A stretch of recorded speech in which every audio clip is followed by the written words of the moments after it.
Bonjour les premières, alors aujourd'hui on corrige l'exercice 103, 106 et 109 du chapitre sur les exponentielles et pour ça on va commencer par le 103 et ça parle d'une population bactérienne contenue dans une solution qui augmente d'heure en heure. Et on note donc f de t, la quantité de bactéries au bout de t heures. Et f de t c'est exponentielle de 0,1 t. Voilà. Et la première chose qu'il nous demande, c'est d'établir un tableau de valeurs des 20 premières valeurs paires. Attention, hein, pour t entier pair, construire un tableau de valeurs. Donc ça doit commencer à 0, 2, 4, 6, etc., etc., 18 et 20. Voilà. Donc moi, je ne vais pas toutes les écrire, mais je sais que j'en ai quelques-unes ici. F de t. Alors, f de 0, bah, c'est facile, hein, c'est lorsque je remplace t par 0. Si je remplace t par 0, 0 une fois 0, ça fait 0. Exponentielle de 0, ça fait 1.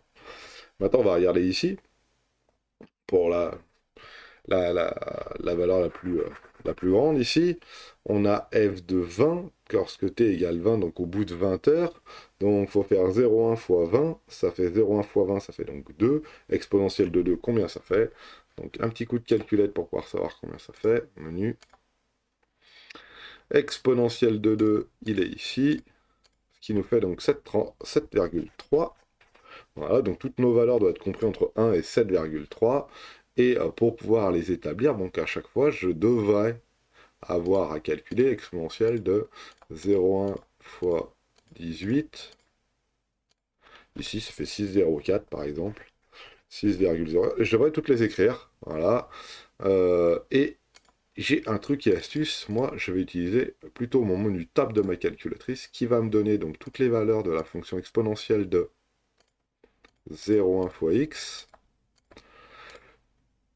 pour des valeurs qui vont de 0 jusqu'à 20 par pas de 2. Et là j'ai toutes mes valeurs qui vont apparaître ici, hein.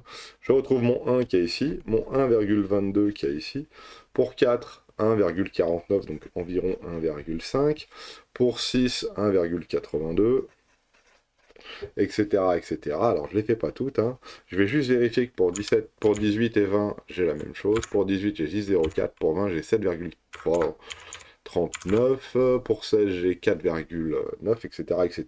Et il me demande, pour la question B, de représenter tout ça dans un repère. Donc, je vais tracer un beau repère. J'ai un petit trait qui se balade là. Voilà. On va tracer un beau petit repère. Alors, je pourrais le faire au GeoGebra, mais pour une fois, j'ai envie de le faire à la mimine. Voilà, on va partir. Alors le max, c'est, comme j'ai dit, 7, 3, 7, 4. Donc on va dire 7, 5 au maximum. 7, 5, on va dire c'est là. Donc là, je vais dire c'est 7, 6, 5, 6, 5, 4, 3, 2 et 1. Donc mon 0 va se situer ici. Vous voyez comment je suis parti? Je suis parti d'en haut pour être sûr d'avoir assez de place. Oula, comme ça c'est moins drôle. Voilà, hop là, on est bon. Et on y va. Et tous les nombres pairs de 0 à 20. Donc 0, je peux mettre 2, 4, 6, 8, 10, 12, 14, 16, 18 et 20. Donc 0, 2, 4, 6, 8, 10, 12, 14, 16, 18 et 20. On est bon. Donc là, c'est t, en nombre d'heures. Et là, ça va être donc f de t. Voilà. Et on va prendre toutes les valeurs, on va les placer. Donc pour... Ah, il en aura une dizaine à placer, donc ça devrait aller vite. Pour 0, je suis à 1. Voilà. Pour 2, je suis à 1,2. Donc vous voyez, ça monte pas beaucoup, hein, c'est ici. Voilà. Pour 4, 1,5. Donc 1,49, c'est environ 1,5. Pour 6, 1,8. Donc 1,8, c'est plutôt par là. Voilà. Pour 8, alors il faut que je descende. Pour 8, on va pousser la souris. 2,2. 8, 2,2, c'est plutôt ici. Pour 10, 2,7. Donc là, je suis à 2,5, 2,7, c'est plutôt ici. Pour 12, 3,3. Donc là, je suis 0, 1, 2, 3. 3,3, 3,5 est ici. 3,3 plutôt par là. Voilà. Et ça commence à grimper tout doucement, hein. Vous la sentez, la courbe grimpouiller. Pour 14, je suis à 4. Donc 1, 2, 3, 4, c'est ici. Voilà. Pour 16, 16, 18, 20. 16, je suis à 5 directement. 14, 15, 16. 4,9, c'est environ 5. Hein. Un petit peu en dessous, histoire de dire. 18, je suis à 6. Et 17, je suis... 17, non. 18, je suis à 6. Et 20, je suis à 7,3. Donc c'est plutôt ici. Hein. On voit très bien la courbe se dessiner. Voilà. Et c'est bien une courbe exponentielle, comme on avait vu. Une courbe qui grimpouille. Hein, et qui va plutôt vers le haut là-bas. Voilà. Dessiner l'exponentielle, ça pose pas de problème. Maintenant. Déterminer la plus petite valeur entière telle que f de t dépasse 1000. Donc là, je suis à 7,3 et il faudrait que j'aille jusqu'à 1000. Alors ça, c'est pas facile du tout parce qu'il faut calculer très très loin. Donc on va faire des essais à la calculette. Et au lieu de prendre ce menu-là, moi, je vais préférer plutôt prendre ce menu-là et prendre par exemple x égale 100. Je prends une valeur au hasard, d'accord, bien sûr. Écrit comme ça, c'est une bonne idée. 100, je le mets dans x, et je calcule exponentielle de 0,1 x. Et là, je tombe sur 22 000. Donc déjà, je suis sûr que c'est en dessous de 100. Donc la valeur que je cherche, c'est en dessous de 100. Donc si je prends une barre ici, là, je suis à 20. Là, je suis à 100. Je suis sûr que la valeur que je cherche, elle est comprise entre les deux. Donc je vais pratiquer la dichotomie, c'est-à-dire que je vais prendre au milieu des deux. Regardez bien comment c'est facile. Entre 20 et 100, j'ai quoi? Je dois avoir 60. Donc je vais essayer pour x égale 60. Donc pour x égale 60, bah, je vais remplacer x par 60 là. Et qu'est-ce que j'obtiens? Alors 0,1 fois 60. Ah, excusez-moi, je m'ai trompé. On revient. Voilà, 0,1 fois 60, 400. Donc ici je suis à 22 000 environ. Ici je suis à 400. Donc c'est entre... Moi je veux que ça dépasse 1000, donc c'est entre 60 et 100. Donc je vais prendre ici entre 60 et 100, bah là j'ai 80. Donc on y va, on refait la même, mais cette fois-ci au lieu de 60, je mets... Il m'en veut pour 80. 2009. 2980. Donc c'est entre 60 et 80. Essayons 70. Vous voyez, à chaque fois, je divise par deux mon intervalle d'études, entre guillemets.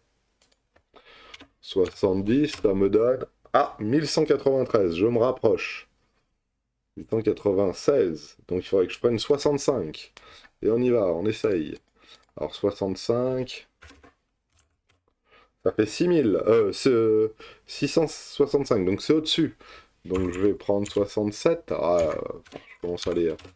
67, ça marche pas. 68, ça marche pas. Donc ça fait donc 69. Ah, même pas. Et 70. Donc c'est 70. La première valeur. Dans la plus petite valeur de t pour laquelle f de t dépasse 70. Vous voyez, j'ai fait des essais-erreurs. Et on a donc f de 69 qui fait je ne sais pas combien, mais je sais que f de 70 fait 1096, f de 69,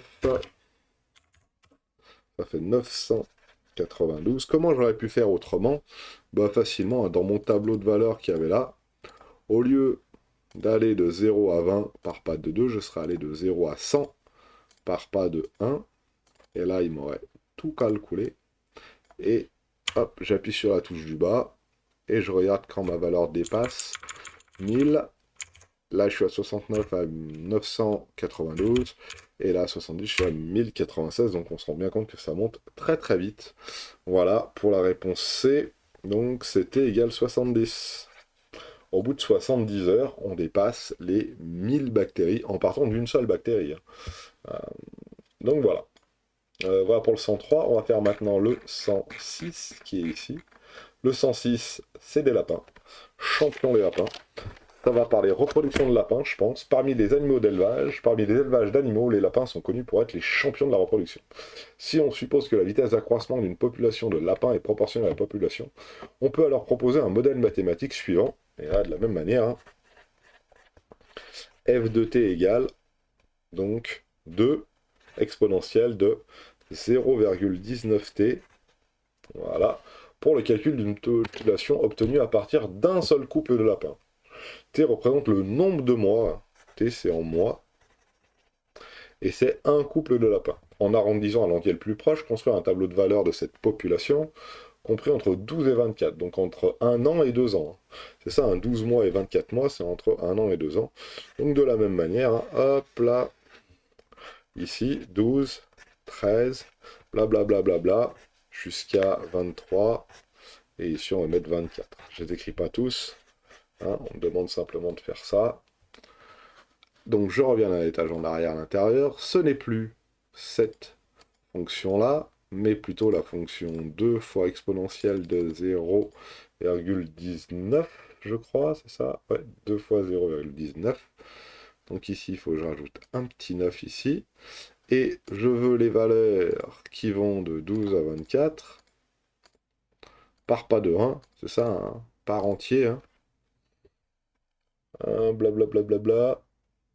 L'entier le plus proche, un temps lot de malheur, et on est bon, de 12 à 24. Donc à l'entier le plus proche, 20 couples de lapins, 24 couples de lapins, 29 couples de lapins, etc., etc., etc. Je vous ai même mis le 14 si vous voulez. On va regarder au bout de 2 ans.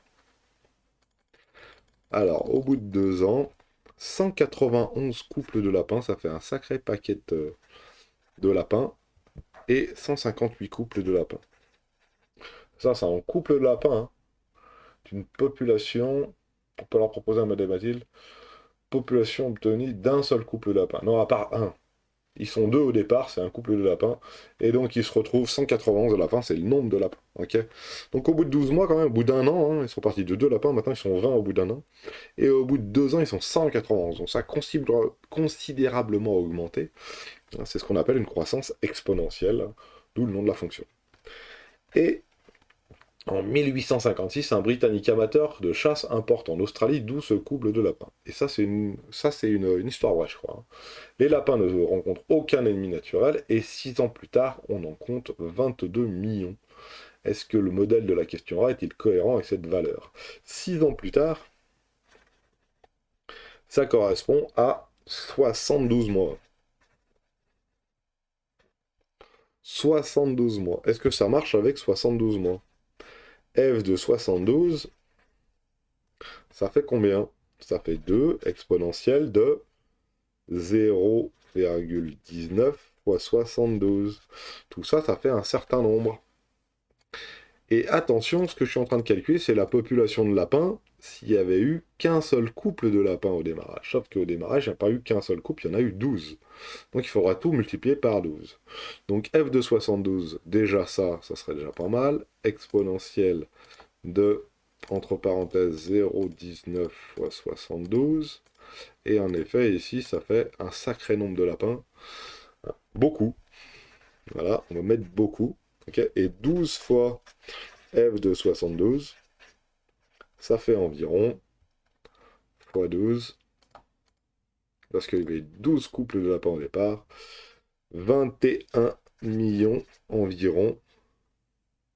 Hein, je me suis pas trompé, non, 21 millions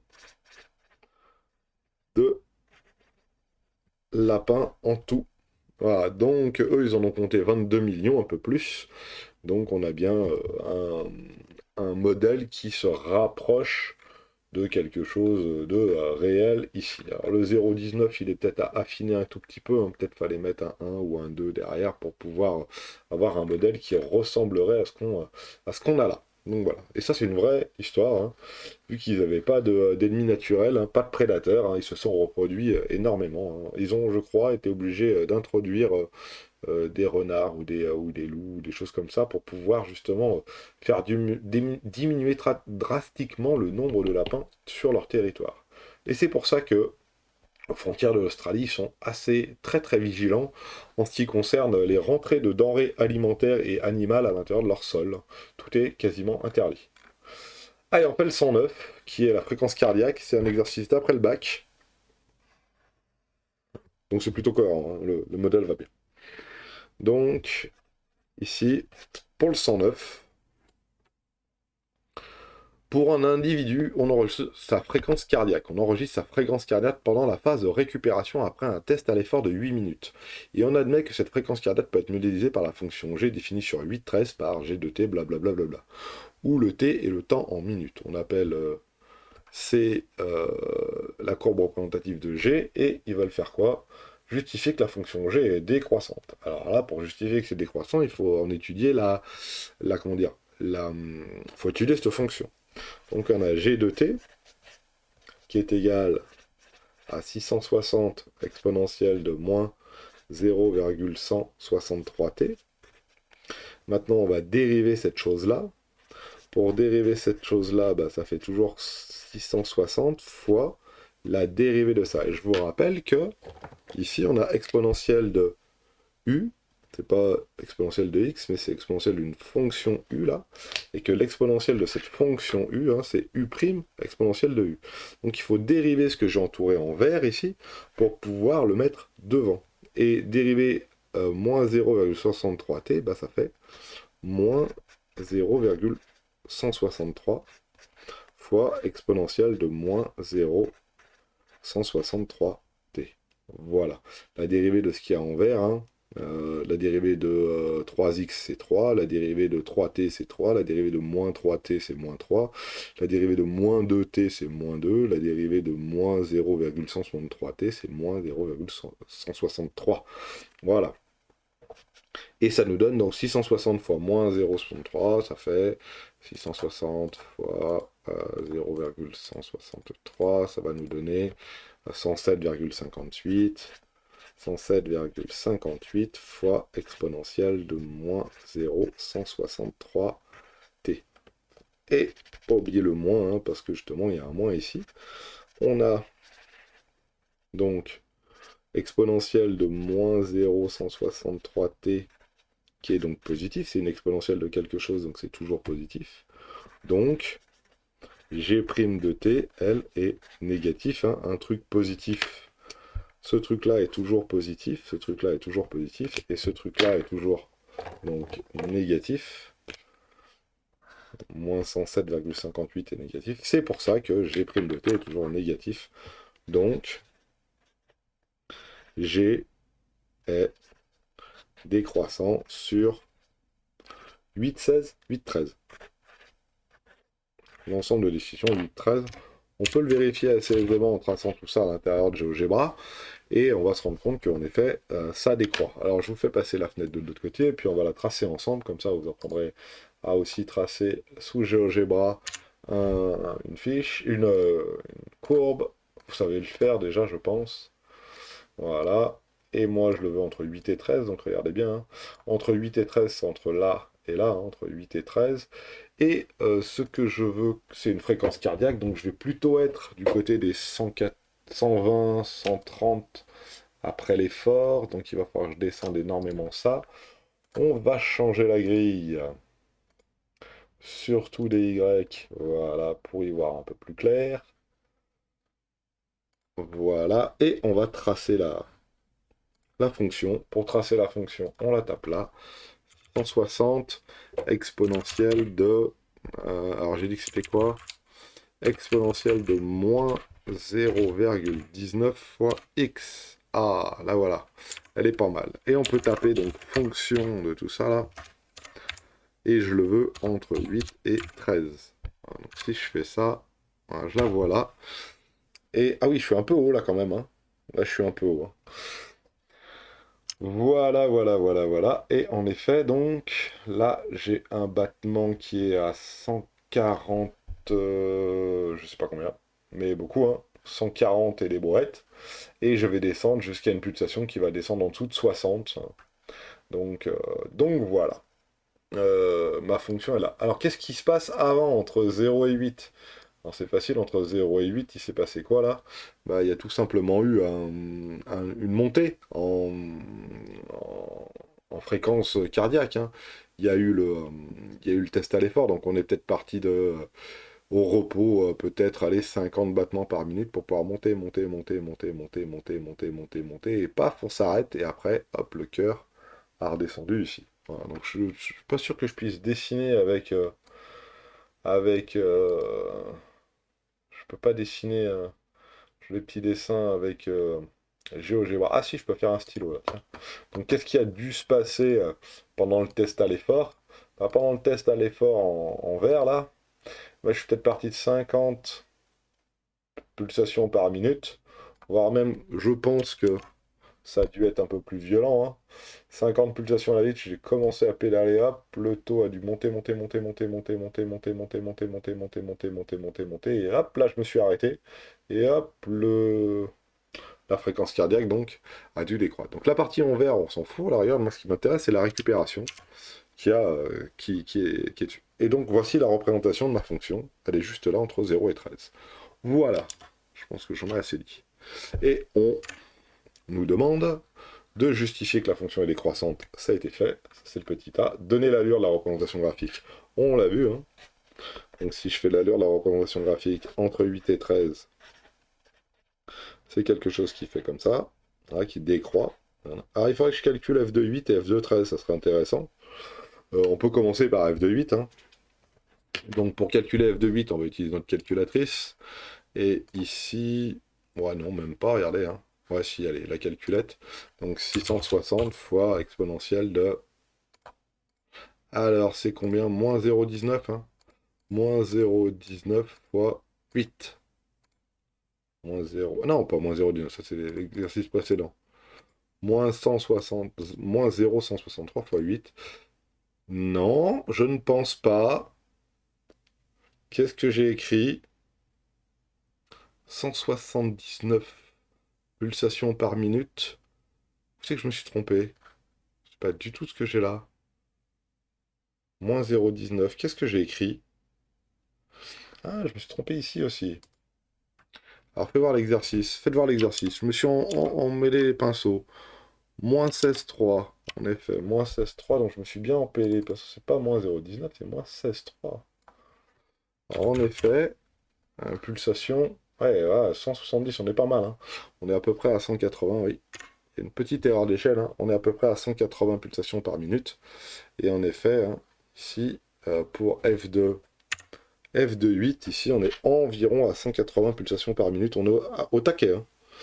Au taquet pour 8, hein. Faut dire vraiment qu'on a fait un gros test à l'effort. Et pour 13, eh ben, il faut faire le même calcul, mais remplacer le 8 par 13 minutes. Donc, au bout de 13 minutes du test à l'effort, hein, ça fait que 5 minutes de récupération. On est descendu à 80 pulsations par minute. À 80 pulsations par minute ici. Voilà. Donc là, c'est le temps. Attention, je me suis trompé entre l'exercice d'avant et cet exercice-là, hein. Donc voilà, G est bien décroissante, on a bien quelque chose de comme ça, on passe de 180 à 80 pulsations par minute, arrondi à 1 près, et ils vont nous demander, et la question la plus difficile, c'est celle-là, là c'est en déduire le temps de récupération exprimé en minutes et en secondes à partir duquel la fréquence cardiaque est inférieure ou égale à 115 battements par minute. Alors ça, c'est plus difficile. Pourquoi? Parce que, regardez bien, il faut arriver à savoir quand est-ce qu'on passe à 115 ici. Voilà. Donc il faut faire les petits calculs pour savoir quand c'est qu'on va passer en dessous de 115, exprimé en minutes et secondes. Donc en plus, hein, ça va être des valeurs à peu près approchées. Alors voilà ce que je vous propose.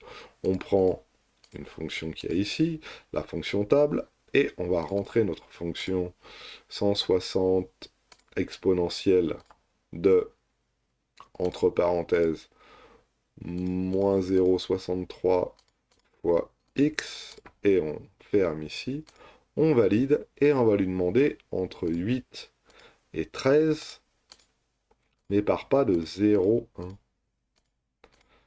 Donc là, je vais avoir notre fameux 179,15 pulsations, environ 180, et je vais descendre jusqu'à tomber en dessous de 116, 115. Pour 10 minutes, 7, je suis à 115. Pour 10 minutes, 8, je suis environ à 113. Essayons 10 minutes 75. 10,75, je suis environ à 114. Pour t égale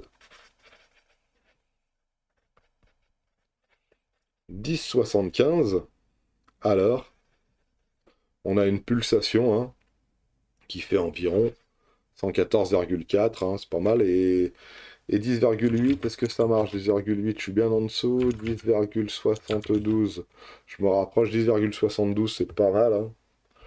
Donc f de t est environ égal à 115. Voilà, j'aurais pu prendre 10,7, 10,75.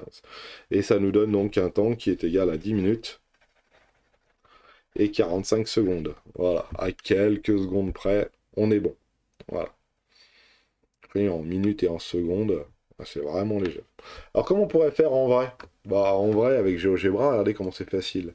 Il suffit sur notre graphique à nous, là, qui est ici, de faire apparaître la droite d'équation y égale 115. Voilà. Et on tombe sur un point d'intersection qui a comme abscisse, ici, le temps dont on a besoin. Et pour trouver le point d'intersection, bah, je fais intersection de la noire et de la rouge. Et j'obtiens ici mon point A et je suis à 10,72. Voilà. Alors 10,75, 10,72. Alors 10,72, combien ça fait en secondes? Bon, il faut faire 0,72 fois 60 pour avoir le nombre de secondes. Allez, on y va. 0,72. 0,72 fois 60, ça doit nous donner 43 secondes. Donc vous voyez, ça fait environ 43 secondes au lieu de 45 parce que j'étais beaucoup plus précis avec GeoGebra. Voilà pour ce partie-là. Et la dernière question qui, à mon avis, est la plus difficile. Oh, quoique. La dernière question qui, à mon avis, est la plus difficile ici, c'est l'étude de la...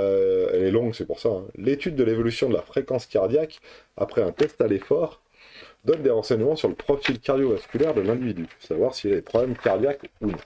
Après une diminution de la fréquence cardiaque inférieure à 12 battements lors de la première minute de récupération, on est considéré comme anormal. Et ça peut indiquer un problème d'ordre médical. Donc lors de la première minute,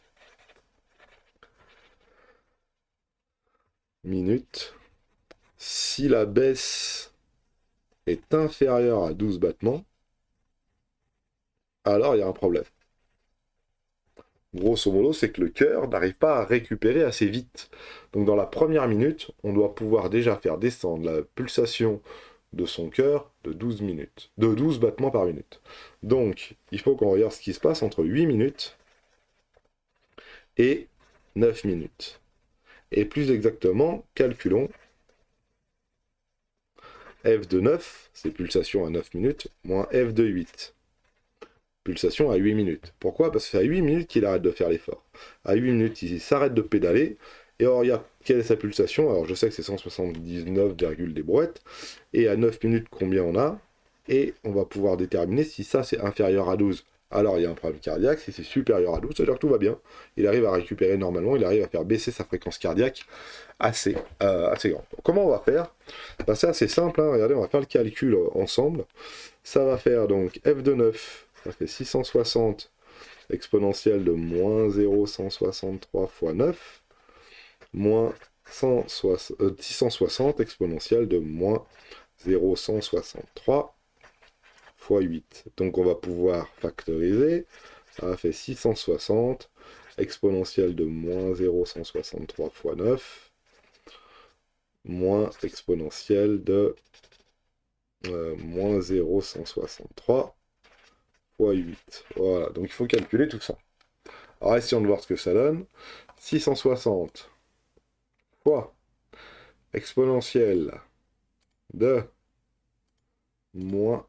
Alors, je vais mettre des parenthèses pour pas me tromper. Moins 0,163 fois 9. Je ferme ma parenthèse. Je vais faire un gros moins. Et exponentielle, j'ouvre ma parenthèse. Moins 0,163 fois 8. J'oublie pas de fermer mes deux parenthèses. Hein, celle qui est ici avec celle-là. Celle qui est ici avec celle-là. Et on regarde ce que ça fait. Et ça fait moins 26,9. Et en effet, donc... f de 9, donc moins 26,9. Alors, vous voyez, c'est f de 8 moins f de 9 que j'ai dû calculer. Ouais. Alors, moins 26, donc moins 27 battements.